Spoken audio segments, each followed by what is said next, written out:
Muito bom dia a todos, sejam bem-vindos à sala de conferência de imprensa Carlos Rocha de Lola para mais um briefing bissemanal do Ministério da Economia e Planeamento. Hoje é quinta-feira, 12 de agosto de 2021, dia reservado para fazermos a habitual retrospectiva sobre o que de mais importante aconteceu no Ministério da Economia e Planeamento no domínio do planeamento. Para o efeito, temos disponível o Secretário de Estado para o Planeamento, Dr. Milton Reis, ladeado pelo Diretor Nacional de Estudos e Planeamento, Dr. Luís Epalanga. Peço a atenção de todos para a apresentação do briefing.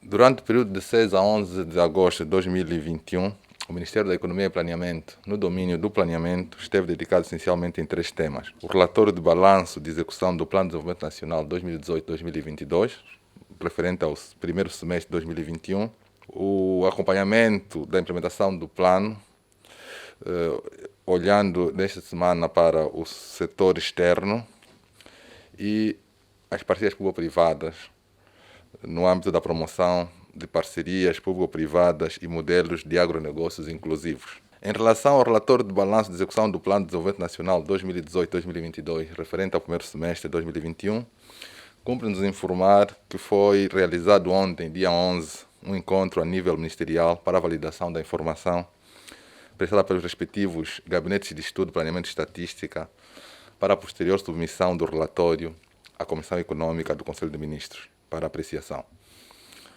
Relembramos que o relatório apresenta o nível de implementação das ações previstas nos 70 programas de ação do plano e visa avaliar os resultados da implementação das metas e objetivos programados para o ano 2021, com referência ao primeiro semestre do ano.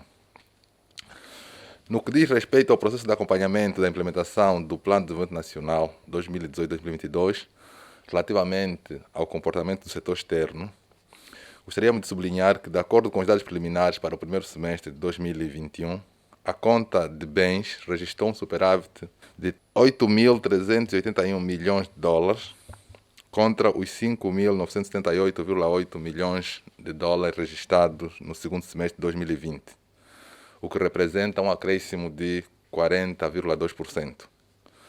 Este resultado deveu-se sobretudo ao aumento das exportações, em 25%, decorrente do aumento das exportações no setor petrolífero, que cresceram 28,4%. O estoque das reservas internacionais brutas situaram-se em 15,1 mil milhões de dólares, contra os 14,9 milhões no final de 2020, o que representa um aumento de 1,8%, e este nível de reservas é equivalente a 11,4 meses de importação de bens e serviços. Por outro lado, também gostaríamos de dar nota que no final do primeiro semestre as reservas internacionais líquidas fixaram-se em 8,3 mil milhões, comparativamente aos 8,8 milhões no final de 2020, o que representa uma ligeira diminuição de 5,2%.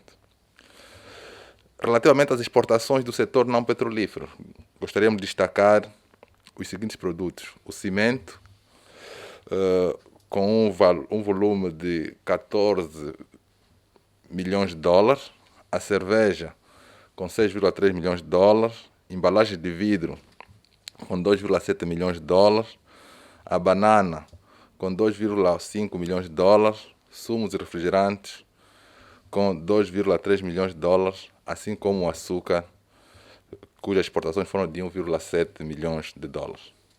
Os principais destinos dessas exportações foram o Congo-Brazzaville, a República Democrática do Congo, os Camarões, Gana, Senegal e Portugal.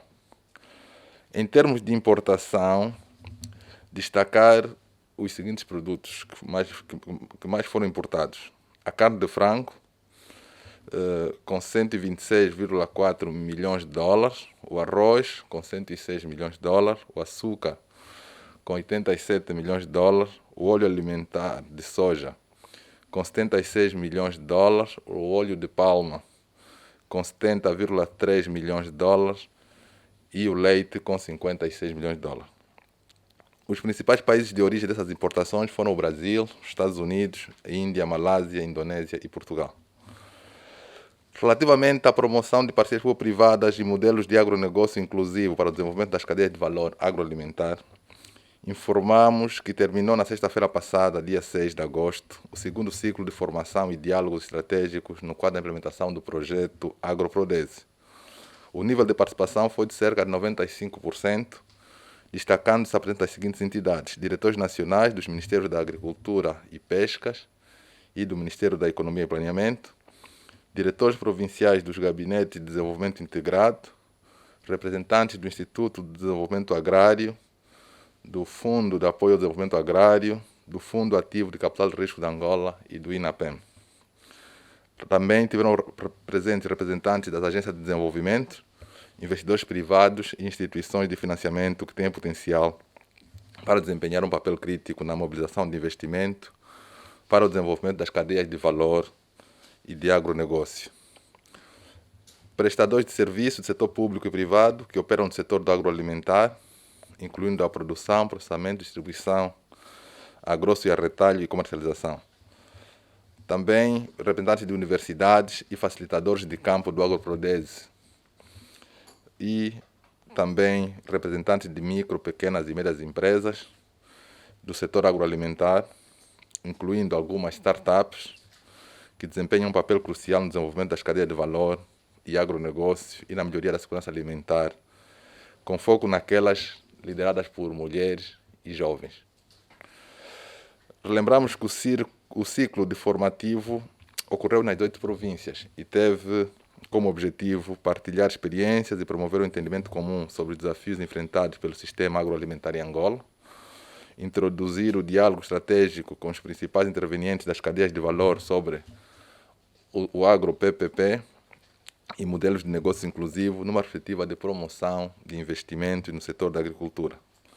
Identificar estrangulamentos e restrições para um melhor envolvimento do setor público e privado no desenvolvimento do sistema agroalimentar e possíveis formas de os ultrapassar, e partilhar estudos de caso que se revelam eficazes na promoção do agro-PPP e da inclusão do pequeno produtor nos modelos de agronegócio.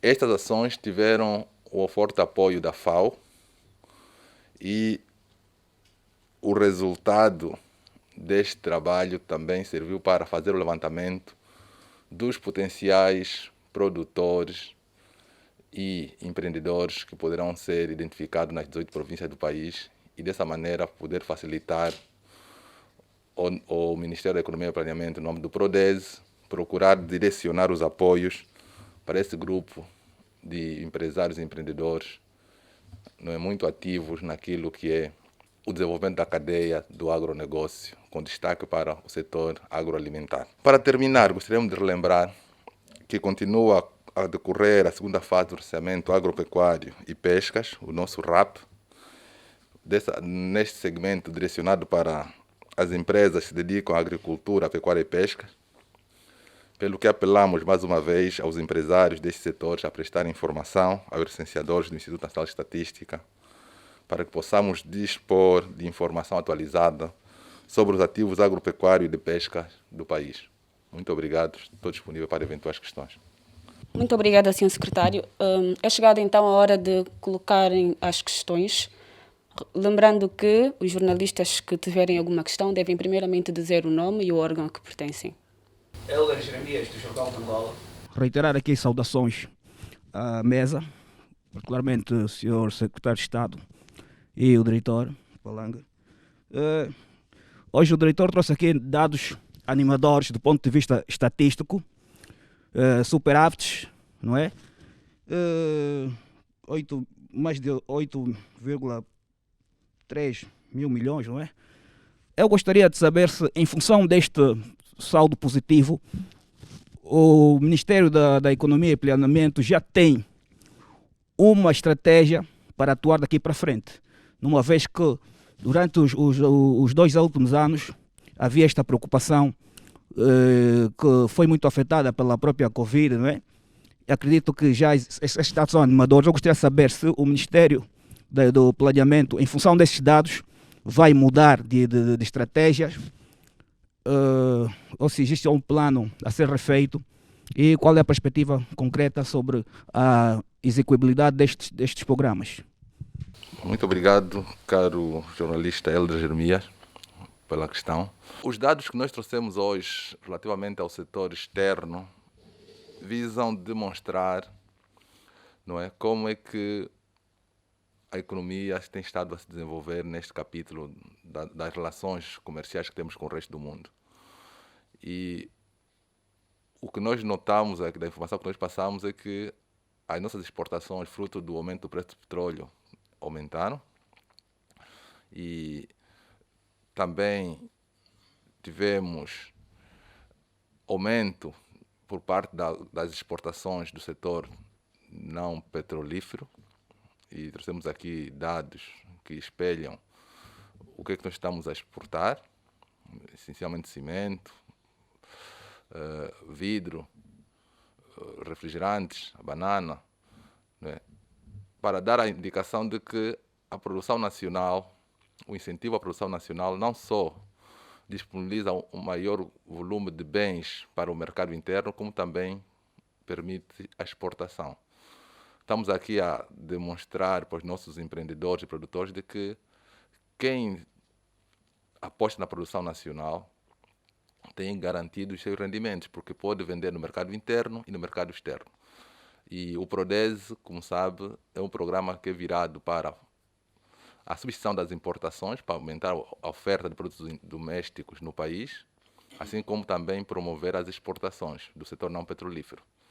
E esses esforços queremos aqui demonstrar e incentivar quem produz para que saiba que tem o apoio para poder escoar o seu produto, quer no mercado interno como no mercado internacional. O que é animador, não é? E o que mostra que temos que continuar a apostar na produção nacional, porque é o caminho para resolver os problemas, quer da fome, quer da pobreza, quer do aumento do rendimento e da riqueza do país. Então, o Ministério da Economia e Planeamento vai continuar a fazer o seu esforço no âmbito do Prodese, no sentido de melhorar o ambiente de negócio, no sentido de continuar a apoiar os produtores, no sentido de facilitar a vida de quem produz, para que possamos aumentar a produção. Porque o aumento da produção vai resolver o problema do aumento dos preços, da escassez de produtos, do problema do emprego, do rendimento. Então, o caminho é este. É apostarmos e apoiarmos quem produz. Muito obrigado. Temos mais alguma questão? Havia uma perspectiva no seio da sociedade de haver a abertura da cerca sanitária de Luanda. E constata-se que, a nível das cidades, os programas gerados pelo Ministério têm surtido efeitos do ponto de vista do aumento da produção. Eu gostaria de saber até que ponto é que o Ministério da Economia sente que os projetos ou os planos de haver um maior acesso aos produtos do seio da população têm sido fragilizados pela própria cerca sanitária. Muito obrigado por essa questão, uma boa questão. A cerca sanitária é uma questão de saúde pública, não é de controle da pandemia. E é uma decisão que só cabe às autoridades sanitárias do país. E devemos, sim, claramente, não é, aceitar aquilo que são as medidas que foram adotadas pela Comissão Interministerial de Combate à Covid, que tem informação, que está no terreno, que sabe como é o estado de evolução da pandemia.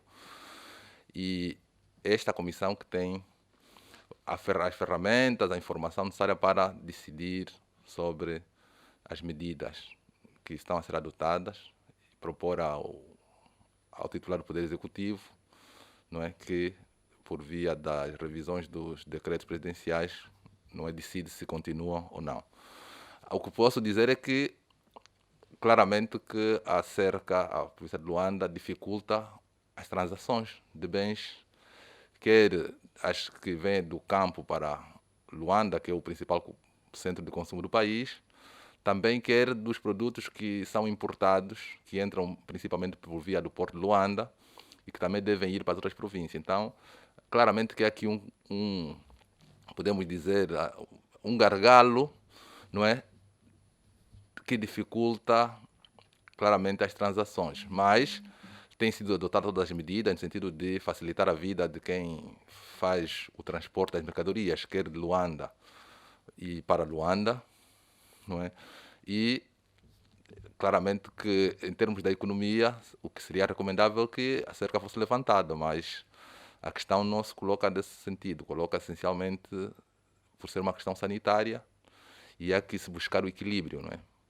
E é isso que tem sido feito pelo Executivo e acreditamos que assim que houver as condições, a cerca de Luanda será claramente removida. Mais alguma?